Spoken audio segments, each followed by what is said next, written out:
Hello learners and welcome to the lesson. Let's go through this Form 2 mathematics paper. I will leave the link to this paper in the description so that you can have a look at it and you can attempt the questions at your own time. Question number 1. Without using mathematical tables, evaluate. So look at this question. The cube root sign over 0.064 times 0.125 divided by 0.008 times 0.001. The first thing we're going to do to make the calculations easier is to eliminate the decimal points. When we eliminate the decimal points, we're going to make evaluation to be easier. So look at the numerator. How many decimal places do we have? There are 6. We have 3 decimal places in 0.064 and 3 decimal places in 0.125. Those are 6. Denominator, we have 3 decimal places in 0.008 and also 3 decimal places in 0.001. Now, because there are 6 decimal places in the numerator and 6 decimal places in the denominator, we shall therefore multiply both the numerator and the denominator by 1,000,000. And 1,000,000 is 10 raised to the power 6. By doing so, we are going to eliminate the decimal places. And actually, that is not making any difference when it comes to the question, because what you're doing to the numerator, we are doing to the denominator. We are multiplying the numerator by 1,000,000, the denominator by 1,000,000. So let us do that. So we have the cube root of 0.064 times 0.125 divided by 0.008 times 0.001. So multiply the numerator by 1,000,000 and then the denominator by 1,000,000. So when you do that, we shall have 64 times 125 divided by 8 times 1. Have a look at these figures, the numerator and the denominator. So we can divide 8 divided by 8, 1. 64 divided by 8 is 8. And this one simplifies to, the cube root of 8 multiplied by 125. So this is the same as getting the cube root of 8 multiplied by the cube root of 125. Because 8 and 125, you're supposed to get the cube root of both of them. So you can get the cube root of 8 multiplied by the cube root of 125. And this one will give the cube root of 8 is 2 and the cube root of 125 is 5. And therefore we have to multiply by 5, which is 10, and 10 is the answer. Question 2. Use reciprocals and cube tables to evaluate to 4 significant figures. 1 divided by 56.24 plus 6.443 cubed. So let us begin with this one, 1 divided by 56.24. That is why we are going to use the reciprocal tables. So the first thing we're going to do is to look at the reciprocal tables, and you notice that the figures are given between 1 and 9.999. And therefore, we need to write 56.24 in standard form. So that is why we are going to begin. So I'll write that one in standard form, so that I have 56.24 in standard form will be 5.624 multiplied by 10 raised to the power 1. Then from there, we get the reciprocal. We read the reciprocal of 5.624 from the tables of reciprocal. You need to be very keen when you're reading the reciprocal of that number. Make sure you're able to read the reciprocal of numbers from the tables of reciprocals properly. When you read the reciprocal of that, this is what you're going to get. You'll get 0.1778. That is what you're going to get. And then from there, the reciprocal of 10 raised to power 1, that is 10 raised to power negative 1.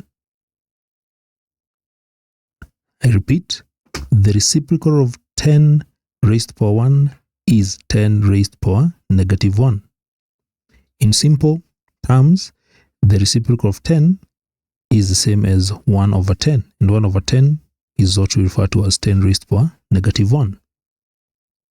Now, once you've done that, we can multiply these. And when you multiply these out, 0.1778 times 10 raised to power negative 1, you will get 0.01778. So you're through with that part.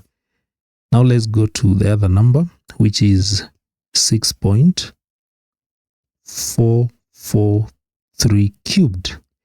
So for this one, go to the tables of cubes, and from the tables of cubes, this number can be read directly. So just proceed to the table and read the cube of 6.443. Again, be careful when you're reading these. And when you read these, this is what you're going to get. In the tables, you get 267.5. Remember, we're giving this one correct to 4 significant figures. Now, once you've done that, whatever is remaining now is getting the sum. Now you get the sum. So for the reciprocal, you got that. So you have 0.01778. And then you have the cube, which is 267.5. So you get the sum. You get the sum. For this one, you can just indicate them as zeros. And this will give 87715,762. Now remember, you're supposed to give the answer correct to 4 significant figures. So correct to 4 significant figures, you need this number up to that point. So when you round off this one, correct to 4 significant figures, you get 267.5. Question 3. Kenyan Bank buys and sells foreign currencies as shown below. There are columns for buying in Kenyan shillings and selling in Kenyan shillings. 100 Japanese yen buys at 102.35 cents, sells at 102.65 cents. 1 sterling pound buys at 134.46 cents, sells at 134.74 cents. The questions: a school received a grant of 6,000 sterling pounds from Britain. Part A, calculate the amount of money in Kenyan shillings the school received. So we require to calculate the amount of money in Kenyan shillings. That is, we need to convert 6,000 sterling pounds to Kenyan shillings. So one thing that you're supposed to understand is when you're converting, this is foreign money to local currency. Foreign money to local currency. Which column do we use? Do we buy or do we sell? We do buy.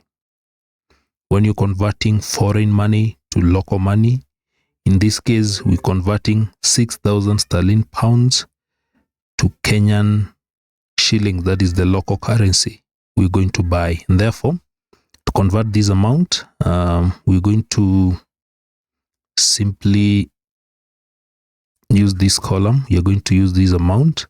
So 1 sterling pound. So 1 sterling pound buys at Kenyan shillings. This is a 134.46 cents. So what about 6,000 sterling pounds? So therefore, with this one, you're going to multiply 6,000 multiplied by 134.46 cents. and these will give the amount in Kenyan shillings. So when you multiply these, you shall get 806,760. So that is the amount in Kenyan shillings. Part B, if the school management intends to buy a school van from Japan worth 800,000, that is Kenyan shillings, calculate the cost of the car to the nearest Japanese yen. So in this case, you have the Kenyan shillings. You need to get the cost in Japanese yen. So in this case, you're converting now the local currency to foreign currency. In this case, when you're converting local currency to foreign currency, we do sell. So look at Japanese yen, 100 Japanese yen. So 100 Japanese yen sells at Kenyan shillings. We're using these one, sells 102.65. 102.65 cents. So what about Kenyan shillings? That is 800,000. So for this one, you're going to cross multiply. So you have 800,000 multiplied by 100, everything divided by 102.65. So using a calculator, I'm supposed to give the answer to the nearest Japanese yen. This will give 77,937 Japanese yen. So 77,000, but this is 779,347 Japanese yen. Question 4. Use the elimination method to solve the simultaneous equations. So you have 2x plus 3y is equals to 1, 3x is equals to 2y plus 8. So we start by reorganizing equation 2. So there are two equations here. So this is equation 1, and this one is equation 2. So we can reorganize this equation so that we can have x and y on the left hand side like the first one. So we'll do that by subtracting 2y from both sides, so that I will have 3x subtract 2y is equals to, when you subtract 2y from the right hand side, we remain with 8. So that is the second equation. So the first equation is 2x plus 3y is equals to 1. Now, having reorganized them like that, now we can use the elimination. We decide what do we eliminate, what is easier to eliminate, is it x or y? I'm going to eliminate y, and I'll do that by making y to be uniform. In the first equation, you can see we have 3y. In the second equation, we have negative 2y. So to make them the same, I'll multiply the first one by the first equation by 2, so that I have 3y times 2, I have 6y. And then the second equation, I can multiply this one by 3, so that I have negative 6y. You can see now I have 6y and 6y. So the first equation, remember you have to multiply everything by 2, not just y. So 2x multiplied by 2, you will have 4x. And then 3y multiplied by 2, you have 6y. Then 1 times 2, you have 2. The second equation, every term has to be multiplied by 3. So that you have 3x times 3, you have 9x. And then subtract. These are 2y times 3, you get 6y is equals to 8 times 3, which is 24. So now you can see we have similar values of y, only that the first equation you have 6y, the second equation you have negative 6y. So how do we eliminate this? Is it by adding or subtracting?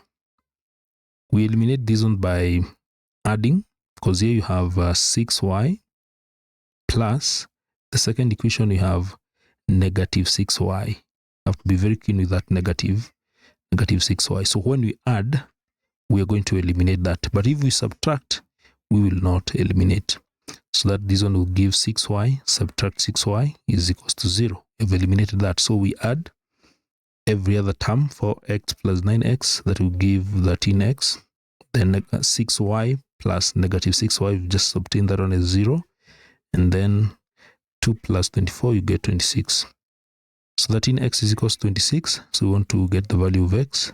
So divide both sides by 13, and you get x is equals to 2. Once you get the value of x is 2, now getting the value of y becomes very easy, because you just need to pick one of these equations here, and you can substitute 2x plus 3y. So 2x, x is already 2 there, plus 3y is equals to 1. So proceeding from here, 2 times 2, you get 4, plus 3y is equals to 1. So take this on to the right hand side, you get 3y is equals to 1 subtract 4, negative 3. So y is equals to, divide both sides by 3, you get negative 1. Therefore, the value of x is 2, the value of y is negative 1. Question 5. A pentagon has the following interior angles: y plus 50 degrees, 2y minus 24, y plus 24 degrees, y plus 10 degrees, and y. Find the value of y and hence the largest angle. So the first thing that we need to know in order to proceed with this question is the sum of the interior angles in a pentagon. A pentagon has 5 sides, and therefore to get the sum of the interior angles of a pentagon, we're going to use this formula, 2n minus 4 right angles. This is the formula that we use to get the sum of interior angles of a polygon, where n refers to the number of sides, and therefore for the pentagon it has 5 sides, so we shall have 2 times 5 subtract 4 multiply by 90. So this will give this is 10 minus 4, this 6 times 90, and this will give 540 degrees. So that is a sum. So that means that if now we add everything here, we take all these angles, y plus 50 degrees plus 2y minus 24 degrees plus y plus 24 degrees plus y plus 10 degrees plus y, this should give that sum of 540 degrees. So looking for the value of y, and therefore we can get them, can combine. This is y plus 2y, that is 3y, plus y, that is 4y, this is 5y, and this one is 6y. 3, 4, 5, 6. So total number of y, 6y. And then for the others, we have 50 subtract 24 degrees plus 24 degrees plus 10 degrees is equals to 540. So 6y therefore is equals to, so when we work out this 50 plus 24 plus 10, that is 84 minus 24, this will give, first work out this will give 60. You work out everything that is here, so everything here will give 60 is equals to 540 degrees. So from there we're making y the subject, so we shall have 6y is equals to 540 subtract 60. Take this one to the other side, and this will give 480 degrees. And therefore y, when you divide both sides by 6, you'll get y to be 80 degrees. So that is the value of y. Now we need to find the largest angle. Now when you look at this, if y is 80, this angle will be 80 plus 50, that one will be 130 degrees. This one will be 160. So the second one will be 2 times y, that will be 160. Subtract 24, that will give 136. Then y plus 24, this will be 80 plus 24, that will be 104 degrees. Then y plus 10, that will give 80 plus 10, that will give 90 degrees. And then y is 80. So which is the largest angle? The largest angle is definitely this one, 136. So the largest angle is equals to 136 degrees. Question 6. Using a ruler and a pair of compasses only, construct triangle ABC such that AB is equals to 4 centimeters, AC is equals to 8 centimeters, and the angle BAC is equals to 30 degrees. So we can start by drawing a sketch. So you can just draw a sketch of what is required. So triangle ABC. So triangle ABC. So we'll have something like this. So A, B, C, in which AB is equals to 4. So this one is 4 centimeters. And then we have AC is equals to 8 centimeters. And then we have each other, angle BAC, this angle to be 30 degrees. So that is exactly what you're supposed to do accurately. So let me begin by drawing line AB, which is 4 centimeters. So line AB, which is 4 centimeters. I'll start with that. Let me reduce this one a little bit. So AB,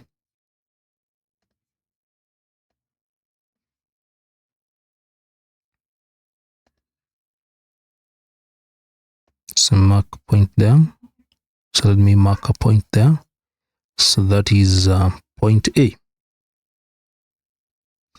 So at A, I need to construct 30 degrees. How do I construct 30 degrees? I'll start construct 60 and then I bisect 60.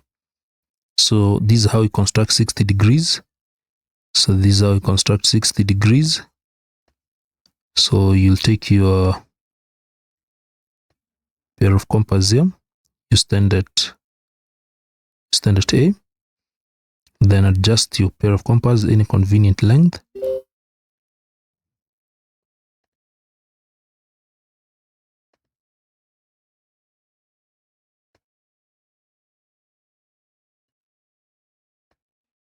So any convenient length. So from here, you can mark an arc, a big arc, and then using the same radius, don't change that radius. Just come here and stand at this point where the arc cuts this line. So that is the point. And then with the same radius, don't adjust your pair of compass. So you can cut that arc. So that angle will be 60 degrees. If you join this point A, and then the point of intersection of the arcs, so that will be 60 degrees. Now we don't need 60 degrees, so we need to bisect that. And to bisect that, this is what you do. You don't need to mark other arcs, so I will use these arcs because you're supposed to stand here. I can all as well continue, can make other arcs. So stand there within a convenient length, any convenient length of your compass. Let me adjust it a little bit here. So standing at that point A,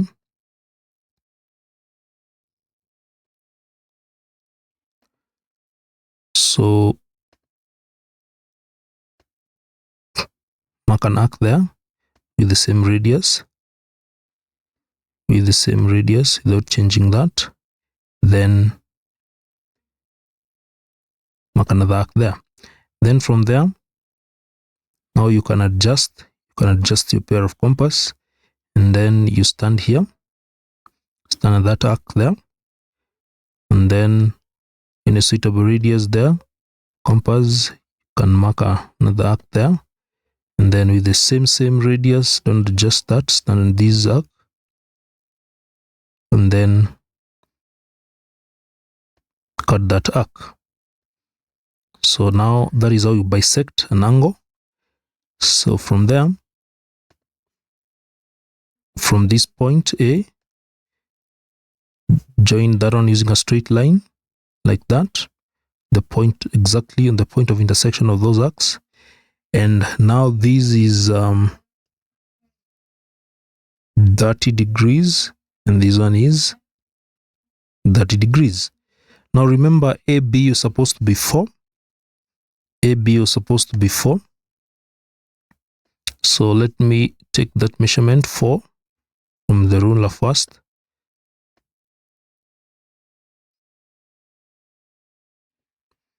So I take 4.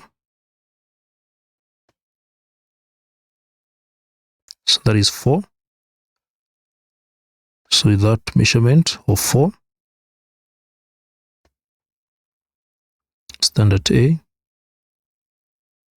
that is 4.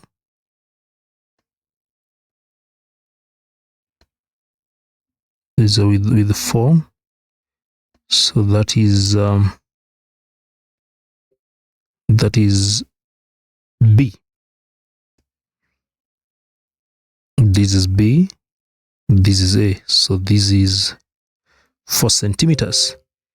Now the next one that we need to get is AC. AC is supposed to be 8 centimeters. So what I'm going to do here is simply stand at this point here on your ruler. Now you're taking the measurement, taking that measurement of 8 centimeters. So 8 centimeters goes up to that point, that is 8 centimeters. So from there, standard A, and you simply mark an arc there. You mark an arc there, small one. So that arc. So you mark an arc there. And this is C. Point C is there. So the next thing is simply joining B to C to complete that triangle. B to C using a straight line. So B to C. B to C. So from B to C, like that, using a straight line. And now you have your complete triangle. A is there, B is there, and C is there. And this is 8 centimeters. So it is as simple as that. And that is exactly how you're supposed to perform that construction.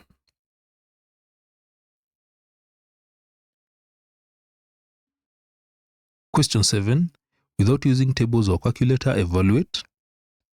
So split this one into 2. I'll first work out the numerator, and then I go to the denominator. So let me start with the numerator. So the numerator.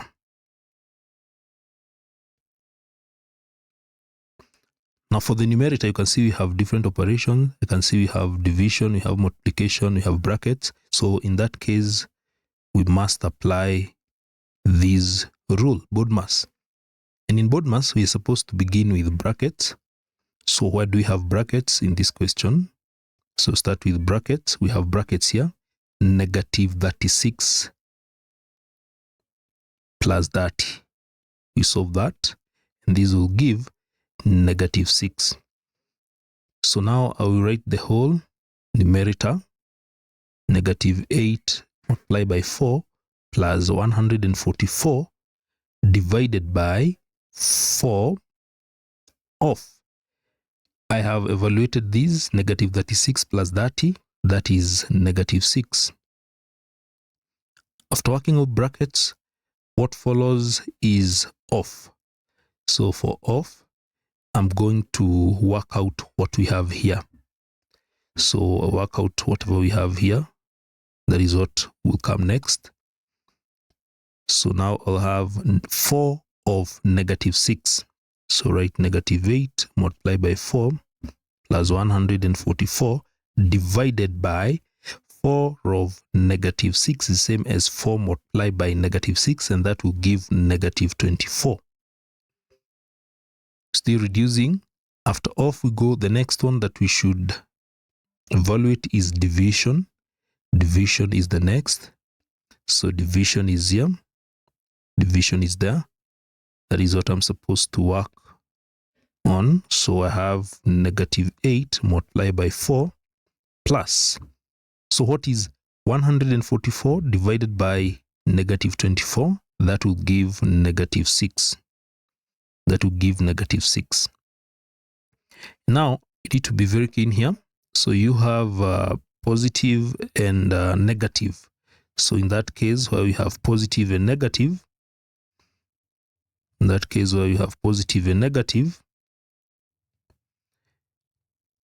one will simplify to negative. So this will be negative 8. I want first to finish with that. So negative 8 multiplied by 4, then plus a negative, that will be negative 6.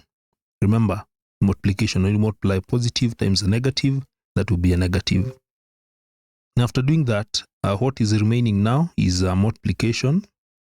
So we work out multiplication now. We go to M, multiplication. So that is what should come next. Now that one will simplify to negative 8 times 4. That will give negative 32. Subtract 6. And from there, we have subtraction. So we are done with multiplication. We don't have addition, so we go to subtraction. So negative 32 subtract 6. That one will simplify to negative 38. That is the numerator. We go to the denominator. So for the denominator, again, we start with brackets. Anywhere we have brackets first. So we have negative 5. Then you should be very keen with this negative here. Look at these negative multiplied by negative. When you're opening that bracket, negative multiplied by negative, that one will be positive. So this one, when you open the bracket, negative multiplied by negative 9 will be positive 9. Then multiply by 2 plus 6. So the next one will be multiplication. So we have that multiplication. That is what you're supposed to remember. We are following this rule, BODMAS. So now we have negative 5 plus 9 times 2 is 18 plus 6. Then for this one, you can still reorganize these. The whole of these, you can see we have addition, and then we have negative 5. This one can also be written as 18 plus 6 minus 5. So this is the same thing. That is the same thing. And this one, 18 plus 6, that will give 24. 24 subtract 5, that will give 19. So that is the denominator. So from there, now we can get the solution. We can get the solution.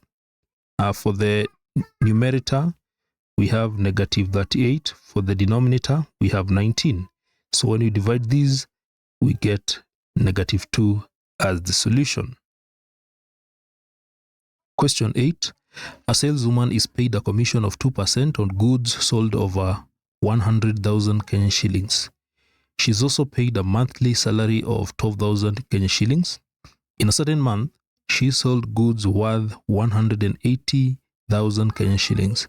Calculate the saleswoman earnings that month. So let's go to the commission first. So the woman is paid a commission of 2% on goods sold over, need to be keen about this, over 100,000. Goods sold over 100,000. And in that particular month, she was able to sell goods worth 180,000. So the question is, what was the value or the amount that was above or over 100,000? She sold 180,000, and she's supposed to get commission for goods sold over 100,000. So to get the goods over 100,000, we simply take the goods that she sold, that is 180,000, we subtract 100,000. So the goods that were above 100,000 will be 80,000, and this is what will be used to calculate commission. So now the commission will be 2%, that is 2 over 100, times the goods sold over 100,000, which is 80,000, like that. So we work out these. So these will be, when you multiply, you'll get 1,600. That is the commission. Then apart from that, she's paid a monthly salary of 12,000. So we're supposed to get the total earnings that month. So the total earnings will be given by, we have the commission, which is 1,600, plus the salary for that month, which is 12,000. And this will be 13,600. That is the total earning for that month. Question 9, express 2.83. 83 is recurring, that is why I have two dots on 8 and 3 as a fraction, leaving it in the form P over Q. So to work out these, we're going to let the fraction be represented by any letter. Let's say X or R is equals to, this fraction is recurring, so 2.83. Since the dots are above 8 and 3, so 8 and 3 are the ones that are repeating, 83, 83, and so on. That gives the first equation. Now from there, we're going to multiply R by 10. If we multiply R by 10, R is 2.83 recurring. So if we multiply that one by 10, we take 2.8383 multiplied by 10, that will be 28.3. Then 83, don't forget that sequence, 83, 83, 83, like that. That is the second equation. Now, we are supposed to proceed until the value that is after the decimal point will be similar. So I'm considering this. So I want you to look at whatever we have there. So that is 8383. So this one is 38. Still, it is not, they're not similar. So we need to proceed. So we multiply now by 100 R. We are taking R, that is what you are multiplying by 100. So this will be 283.838383 and so on, like that. So when you look at these values now from R to 10R to 100R, you notice something, that the first equation and the third equation, when you look at the values after the decimal point, they are actually similar. Look at this, 8383, then the first equation 8383. Now at this stage, what we need to do now is to simply subtract. We subtract equation 1. So subtract equation 1 from equation 3. So I'll take equation 3, which is 100R, subtract equation 1, which is R is equals to 283 minus, we subtract 2. Why have I ignored the decimal? The decimal part, even if I write it 283.8383 recurring, and then we have the first equation 2.8383, you'll notice that this particular part of the decimal, we're going to get 0. So that is why I simply ignore that because when you subtract it, it will be 0. So I take 283, the whole number part, subtract 2. So this will be 99R is equals to 281. Remember, R is the fraction. So you want to get R, divide both sides by 99. And then you get 281 divided by 99. When you look at these, do you have any common factors between 281 and 99? No, we don't have, so we can leave that fraction in that form. And you can see it is in that form, P divided by Q. Question 10. 3 alarms go off at intervals of 12 seconds, 18 seconds, and 1 minute. At 6:30 p.m., the alarms went off simultaneously. Find the times when the 3 alarms go off simultaneously again in the next 10 minutes. So these 3 alarms go off at intervals of 12 seconds. So we have the first one, 12 seconds, and then we have 18 seconds, and 1 minute. 1 minute is equivalent to 60 seconds. So at 6:30, the alarms went off simultaneously. So the first thing you need to do is to get the interval in seconds or minutes when the 3 alarms go off at the same time. And to do that, we're going to get the least common multiple of 12 seconds, 18 seconds, and 60 seconds. So we get the LCM, 12, 18, and 60.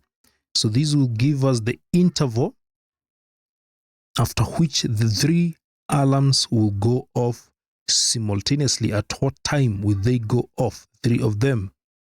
So that is what you need to get by getting the LCM, the least common multiple. So get the LCM, we start by dividing by 2. This will give 6. This will give 9. This will give 30. Divide again everything by 2. This one you get 3. This one is not divisible. You leave it like that. Then this one will give 15. So from there, none is divisible by 2. So you go to 3. Divide everything by 3. This will be 1. This will be 3. This will be 5. Divide everything again by 3. 1. So this one will be 1. And this one will be 5. Divide everything by 5. This one will be 1, 1, and 1. So after doing that, the next thing is now to get the LCM. The LCM will be given by 2 times 2, which is 2 squared, multiplied by 3 times 3, 3 squared times 5. So this gives 4 times 9. This will give 4 times 9 times 5. So that is 36 times 5. So that will be 36 times 5. And that one will give 180. And 180. So this will be 9 times, so 36 times 5. This will give 180 seconds. 180 seconds, we convert this one to minutes. So we divide this one by 60, and this will give 3 minutes. So the 3 of them, these alarms will go off simultaneously, all of them together at intervals of 3 minutes each, at intervals of 3 minutes. And therefore, since we're given at 6:30, the alarms went off simultaneously, that is the time they went off, we're supposed to find the times when the 3 alarms will go off simultaneously again in the next 10 minutes. So these are going to do it in the next 10 minutes. So from 6:30, we add 3. So if we add 3 minutes, so that will be 6:33. That is after 3 minutes. Then again, we add again 3 minutes. So 6:33. We add again 3 minutes. So this will be 6:36. So those are 6 minutes. So we have 3 minutes there and 3 minutes there. So we want to go in the next 10 minutes. So we're going to add again. They're going to go off again after 3 minutes. So that will be 6:39. So those are 3 minutes. So those are 3 minutes again. If we add again 3 minutes, you notice this one will go off again after, this is 6:42. 6:42, and this is a PM. Don't forget this. This is PM. So there's something I want you to identify here. We're required to give at what time they go off simultaneously in the next 10 minutes. So this is after 3 minutes.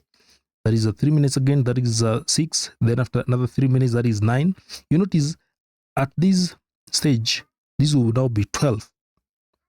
It will now exceed the minutes that are given. That is 10. It's supposed to go up to 10. So if we go at 6:42, we will have exceeded the required time. We're supposed to calculate it in the next 10 minutes. So we don't need to go again for this one, 6:42. So the last time is supposed to be 6:39. So the solution is supposed to be, they go off at, the first one is here, 6:33 p.m.